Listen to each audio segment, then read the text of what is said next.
প্রিয় শিক্ষার্থীবৃন্দ, কেমন আছো তোমরা? আশা করি তোমরা সকলে সুস্থ আছো, যার যার বাসায় অবস্থান করে নিরাপদে পড়ালেখা অব্যাহত রেখেছো। আমি জান্নাতুল ফেরদৌস, প্রভাষক উদ্ভিদ বিজ্ঞান বিভাগ, সরকারি আদমজীনগর এমডব্লিউ কলেজ, নারায়ণগঞ্জ থেকে আমার আজকের অনলাইন ক্লাসে তোমাদেরকে স্বাগত জানাচ্ছি। প্রিয় শিক্ষার্থী, তোমরা হয়তো অনেকেই অবগত আছো যে অতি সম্প্রতি 2022 সালের এইচএসসি পরীক্ষার্থীদের জন্য পাঠ্যসূচিতে কিছুটা পরিবর্তন আনা হয়েছে কোভিড-19 জন্য। তো একটু দেখে নিই, তোমরা জানো, তারপর আবার একটু বলে নিই যে 2022 সালে তোমরা যারা এইচএসসি পরীক্ষা দিবে তাদের জন্য পরিবর্তিত পাঠ্যসূচি অনুযায়ী আমাদের এই জীববিজ্ঞান প্রথম পত্র অর্থাৎ উদ্ভিদ বিজ্ঞানের সিলেবাসটাতে থাকছে অধ্যায় 1, অধ্যায় 2, অধ্যায় 4, অধ্যায় 7, অধ্যায় 8, অধ্যায় 9 এবং অধ্যায় 11। আর তোমরা যারা 2021 সালের পরীক্ষার্থী, 21 সালের এইচএসসি পরীক্ষার সিলেবাসে থাকছে অধ্যায় 2, অধ্যায় 7, অধ্যায় 8, অধ্যায় 9 এবং অধ্যায় 10। তো একটু খেয়াল করলে তোমরা দেখবে যে এর মাঝে অনেকগুলো অধ্যায় আমরা ইতিমধ্যে পড়ে শেষ করে ফেলেছি, ক্লাস নেওয়া শেষ আমাদের। তো আজকে আমরা যে অধ্যায়টা শুরু করব সেটা হচ্ছে অধ্যায় 8, টিস্যু এবং টিস্যুতন্ত্র। আর একটু খেয়াল করলে দেখবে যে অধ্যায় 8 2022 সালের পরীক্ষার্থীদের জন্য প্রযোজ্য, আবার 2021 সালের পরীক্ষার্থীদের জন্য প্রযোজ্য। অর্থাৎ আমার আজকের ক্লাসটা এবং অধ্যায় 8 এর উপর আমি যে ক্লাসগুলো নিব সেগুলো 2021 সালের পরীক্ষার্থী এবং 2022 সালের পরীক্ষার্থী উভয় ব্যাচের জন্য প্রযোজ্য। তো আর কথা না বাড়িয়ে শুরু করি টিস্যু এবং টিস্যুতন্ত্র। টিস্যু এবং টিস্যুতন্ত্র অধ্যায় পড়তে গিয়ে প্রথমেই আমাদের মাথায় প্রশ্ন আসবে যে টিস্যু কাকে বলে। দেখো, একটা গাছের কথা চিন্তা করো। একটা গাছকে আমরা মূল, কাণ্ড, পাতা, ফুল, ফল অনেক অংশে ভাগ করতে পারি। এবং তোমরা যদি আরেকটু চিন্তা করো তাহলে দেখবে যে গাছের এক একটি অংশের কাজ কিন্তু এক এক রকম। মূলের কাজ হচ্ছে গাছকে মাটির সাথে আটকে রাখা, মাটি থেকে পানি এবং খনিজ লবণ পরিশোষণ করে গাছে পৌঁছে দেওয়া, পাতায় পৌঁছে দেওয়া। পাতার কাজ হচ্ছে খাদ্য তৈরি করা। এই এক এক অংশের কাজ যে এক এক রকম, এই জিনিসটা থেকেই সৃষ্টি হয়েছে টিস্যু। অর্থাৎ টিস্যু সৃষ্টির প্রধান কারণ হচ্ছে উদ্ভিদ দেহ গঠনকারী কোষের শ্রম বিভাজন। অর্থাৎ একটা উদ্ভিদ দেহে তো অনেকগুলো কোষ আছে, অসংখ্য কোষ আছে মনে করো। তো এক একটা কোষ এক এক রকম কাজ করে। আরো যদি ভালোভাবে বলতে চাও তাহলে বলতে হয় যে এক একটা কোষের দল, অর্থাৎ এরা দলভুক্ত হয়ে কাজ করে। এক একটা দল এক এক রকম কাজ করে। কোষের দল, যেমন পাতা যে কাজটা করে, পাতাতে যে কোষগুলো আছে তারা সবাই দেখতে সাধারণত একই রকম হয়, একই জায়গা থেকে সৃষ্টি হয় এবং একই রকম কাজ করে। একইভাবে মূলে যে কোষগুলো আছে, মূলের কোষগুলো দেখতে একই রকম হয়, পরস্পরের সাথে মিল থাকে, একই জায়গা থেকে সৃষ্টি হয় এবং একই রকম কাজ করে। কাণ্ডে যে কোষগুলো থাকে তারা সবাই একই জায়গা থেকে সৃষ্টি হয়, একই রকম কাজ করে। তো এই যে পাতার কোষগুলোকে বলা হবে পাতার টিস্যু। মূলের কোষগুলো যারা একই রকম কাজ করছে তাদেরকে বলা হবে মূলের টিস্যু, এবং কাণ্ডের কোষগুলো যারা একই রকম কাজ করছে তাদেরকে বলা হবে কাণ্ডের টিস্যু। টিস্যু শব্দের অর্থ হচ্ছে কোষ কলা। টিস্যুর সংজ্ঞাটা হচ্ছে এরকম যে একই উৎস থেকে সৃষ্ট, একই ধরনের কাজ সম্পন্নকারী সমধর্মী একটি অবিচ্ছিন্ন কোষগুচ্ছকে বলা হবে টিস্যু বা কোষকলা। আবার একটু খেয়াল করো, একই উৎস থেকে সৃষ্ট, অর্থাৎ এদের উৎপত্তিটা একই জায়গা থেকে হতে হবে। একই ধরনের কাজ সম্পন্নকারী, এরা একই ধরনের কাজ সম্পন্ন করবে। সমধর্মী একটি অবিচ্ছিন্ন কোষগুচ্ছকে বলা হবে টিস্যু বা কোষকলা। অর্থাৎ এটা তো স্পষ্ট যে একটা টিস্যুতে অনেকগুলো কোষ থাকবে। তাহলে যদি প্রশ্ন করা হয় যে কোষ বড় নাকি কলা বড়, কি হবে উত্তরটা? যেহেতু অনেকগুলো কোষ মিলেই কলা তৈরি অর্থাৎ টিস্যু তৈরি, সুতরাং অবশ্যই কলা বড়। এই প্রশ্নটি কিন্তু অনেকবার তোমাদেরকে ভাইভা পরীক্ষায়, বোর্ড পরীক্ষায় করা হয় এবং অনেকে তখন দ্বিধায় পড়ে যাওয়া, হয়তো ভয় পেয়ে বা নার্ভাস হয়ে ভুল উত্তর দাও। তো এটা সবসময় মাথায় রাখবে যে টিস্যুর সংজ্ঞা একই উৎস থেকে সৃষ্ট, একই ধরনের কাজ সম্পন্নকারী সমধর্মী একটি অবিচ্ছিন্ন কোষগুচ্ছকে বলা হবে টিস্যু বা কোষকলা। এই টিস্যু বা কোষকলা এটা খুব গুরুত্বপূর্ণ একটা জিনিস, যেহেতু এটা উদ্ভিদের বিভিন্ন কাজের সাথে জড়িত। উদ্ভিদের বিভিন্ন অংশের কোষগুলো শ্রম বিভাজন থেকে টিস্যু উৎপত্তি। শ্রম বিভাজন মানে হচ্ছে কে কোন কাজ করবে তার একটা বন্টন। মনে করো তোমরা 10 বন্ধু মিলে একটা পিকনিক করবে। তো 10 বন্ধুর মধ্যে তোমরা কাজ ভাগাভাগি করে নিলে, যে 2 জন টাকা তুলবে, 2 জন বাজার করবে, 2 জন হাঁড়ি পাতিল নিয়ে আসবে, 2 জন রান্না করবে, 2 জন রান্না করা খাবার পরিবেশন করবে। এই যে তোমরা নিজেদের মধ্যে কাজগুলো ভাগ করে নিলে, এটা হচ্ছে তোমাদের শ্রম বিভাজন। তো উদ্ভিদের মাঝেও এই কোষগুলা কোন কোষ কি করবে, কখন কিভাবে করবে, এই সমস্ত কিছুর একটা শ্রম বিভাজন আছে, যার ফলে কোষগুলাকে আমরা টিস্যুতে বিভক্ত করছি। একটা উদ্ভিদে তো অনেক কোষ, সেই কোষগুলোকে আমরা তাদের উৎপত্তি অনুসারে বিভিন্ন দলে ভাগ করে ফেলছি এবং এক একটা দলকে বলছি এক একটা টিস্যু। আর অনেকগুলা টিস্যু যখন একসাথে কাজ করে তখন সেটাকে বলা হয় টিস্যু তন্ত্র। আচ্ছা, এখন দেখো টিস্যুকে বা কোষ কলাকে সাধারণত আমরা দুই ভাগে ভাগ করি, একটা হচ্ছে ভাজক টিস্যু আর একটা হচ্ছে স্থায়ী টিস্যু। তো আজকে আমরা ভাজক টিস্যু নিয়ে আলোচনা করব। ভাজক টিস্যু নামটা খেয়াল করো, ভাজক মানে যেটা ভাগ হয়ে যায়।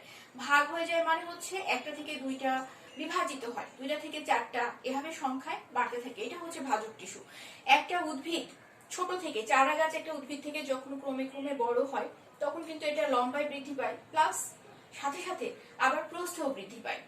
তো লম্বায় বৃদ্ধি পায় হচ্ছে শীর্ষস্থ ভাজক টিস্যুর জন্য, আবার প্রস্থে বৃদ্ধি পায় পার্শ্বীয় ভাজক টিস্যুর জন্য। অর্থাৎ উদ্ভিদ কিন্তু এর বৃদ্ধির জন্য ভাজক টিস্যুর উপরে নির্ভরশীল। তো আসো ভাজক টিস্যুর বৈশিষ্ট্যগুলো আমরা একটু দেখি। এখানে দেখো ভাজক টিস্যুর ছবি আঁকা হয়েছে। এটা একটা ভাজক কোষ, এটা একটা ভাজক কোষ, এখানে আমি মোট 5টা ভাজক কোষের ছবি এঁকেছি, এবং আরো অনেকগুলো থাকতে পারে। এখানে আঁকা হয়েছে আদর্শ ভাজক কোষ, মানে আমরা কল্পনা করে নিয়েছি যে এরা হচ্ছে আদর্শ ভাজক কোষ। এদের বৈশিষ্ট্যগুলো আমরা এখন পড়বো যে ভাজক টিস্যুর বৈশিষ্ট্যগুলো কিরকম।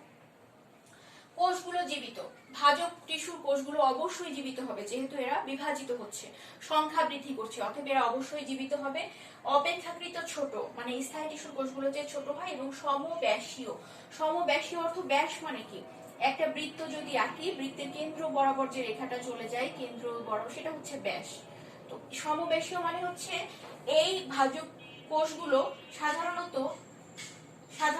এরা এইরকম একটা আকৃতি হয়ে থাকে, মানে এদের ব্যাসটা সাধারণত সমান হয়ে থাকে। সর্বদাই বিভাজন ক্ষমতা সম্পন্ন, কারণ এই কোষগুলো জীবিত।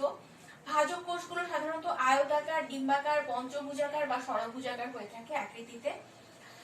ভাজক টিস্যুর কোষগুলো সেলুলোজ নির্মিত পাতলা কোষ প্রাচীর বিশিষ্ট, অর্থাৎ এদের যে কোষ প্রাচীরটা, এই যে দেখো এখানে আঁকা হয়েছে কোষ প্রাচীর, এই কোষ প্রাচীরগুলো পাতলা হয়ে থাকে এবং সেলুলোজ নির্মিত হয়ে থাকে। আমরা যখন কোষ ও এর গঠন প্রথম অধ্যায় পড়েছি তখন আমরা কোষ প্রাচীরের গঠন পড়েছি। সেই কোষ প্রাচীরের গঠনে কিন্তু আমরা দেখেছি যে যদি সেলুলোজ নির্মিত হয় কোষ প্রাচীরটা, সেটা কিন্তু পাতলা হয়, আর যখন সেলুলোজের উপরে আবার লিগনিন, সুবেরিন আরো অনেক জটিল দ্রব্য চলে আসে তখন সেটা কিন্তু ভারী হয়ে যায়। তো এই ভাজক টিস্যুর কোষগুলোর কোষ প্রাচীর পাতলা কেন? কারণ হচ্ছে কোষগুলো তো বিভাজিত হচ্ছে, একটা থেকে দুটো হচ্ছে, দুটো থেকে চারটা হচ্ছে, তো সবসময় বিভাজিত হওয়ার সুবিধার্থে এদের কোষ প্রাচীরটা পাতলা থাকলে কিন্তু এদের সুবিধা হবে। সেজন্য এদের কোষ প্রাচীরটা হচ্ছে সেলুলোজ নির্মিত পাতলা কোষ প্রাচীর। এবং এদের কোষের নিউক্লিয়াসটা হচ্ছে অপেক্ষাকৃত বড়। নিউক্লিয়াসটা বড় কেন?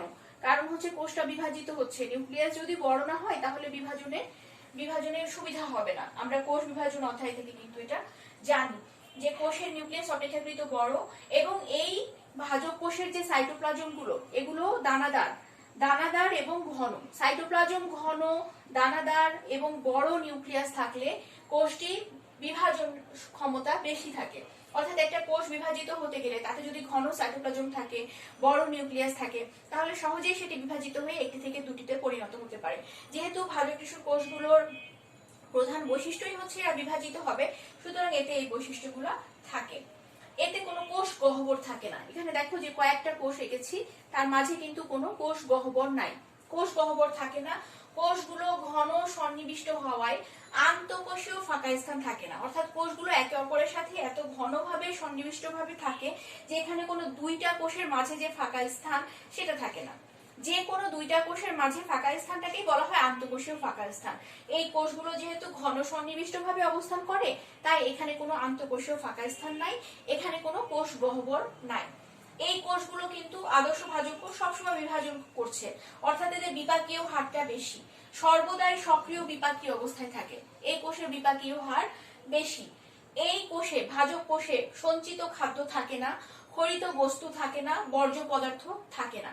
এরা খাদ্য সঞ্চয় কিভাবে করবে? এরা তো সবসময় বিভাজিত হচ্ছে, এবং এখানে বর্জ্য পদার্থই বা কিভাবে থাকবে? এদের মূল কাজ হচ্ছে বিভাজন, এবং খরিত বস্তু এখানে থাকা সম্ভব না যেহেতু এরা বিভাজিত হচ্ছে। এই কোষের যে প্লাস্টিড গুলো সেগুলো সবসময় প্রোপ্লাস্টিড অবস্থায় থাকে। প্রোপ্লাস্টিড মানে হচ্ছে অপরিপক্ক প্লাস্টিড। প্লাস্টিড সৃষ্টির আগের পর্যায়টাকেই বলা হয় প্রোপ্লাস্টিড।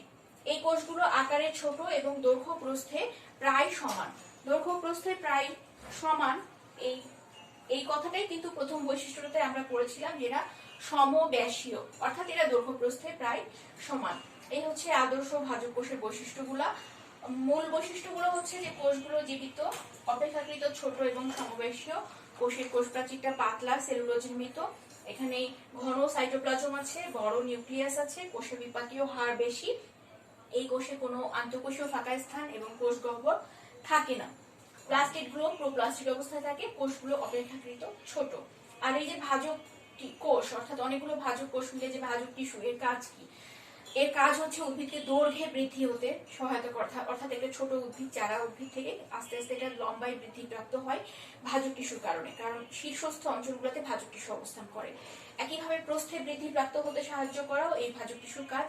প্রস্থ বরাবর যখন পার্শ্বীয় ভাজক টিস্যুগুলো থাকে তখন প্রস্থ বরাবর উদ্ভিদের বৃদ্ধি ঘটে এবং এই ভাজক টিস্যুগুলাই বিভাজিত হতে হতে হতে হতে যখন পরিণত অবস্থায় পৌঁছে যায় তখন পরিণত অবস্থায় এগুলো স্থায়ী টিস্যুতে রূপান্তরিত হয়। অর্থাৎ স্থায়ী টিস্যু সৃষ্টি করাও হচ্ছে ভাজক টিস্যুর একটা কাজ।